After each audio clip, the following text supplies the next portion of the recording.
Hi friends, good evening to all. ఇవాళ morning tiffin వచ్చేసి beetroot chapati చేశానండి. ఈ చపాతీ ఏ విధంగా చేయాలో చెప్తాను, చూసేయండి. చాలామందికి తెలిసే ఉంటుంది, కానీ తెలియని వారి కోసం చెప్తున్నాను. నాకు కూడా ఇంతకుముందు తెలిసేది కాదండి, ఈ మధ్యలో చేస్తున్నాను. టేస్టీగా చాలా బాగుంటున్నాయి. ముందుగా మనం చపాతీ పిండి ఏ విధంగా తడుపుకుంటామో అదే విధంగా చపాతీ పిండి తీసుకొని వాటర్కి బదులుగా మనం బీట్రూట్ అనేది మిక్సీ వేసేసి మొత్తం వేసేసుకొని కలుపుకోవాలండి. చాలా మెత్తగా మిక్సీ వేసుకోవాలండి. ఇలా వేసుకోవడం వల్ల మనకు పలుకులు అనేవి ఏమీ తగలకుండా వచ్చేస్తుంది. దీన్ని మనం చపాతీ ఏ విధంగా చేసుకుంటామో అదే విధంగా చేసుకోవాలండి.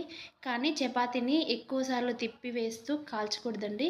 3 టైమ్స్ మాత్రమే తిప్పేస్తూ ఆయిల్ వేసి కాల్చుకుంటే చాలా బాగుంటుందండి. మీరు ట్రై చేయండి. ఎలా ఉందో కామెంట్ చేయండి. ప్లీజ్ సబ్స్క్రైబ్ చేసుకోండి.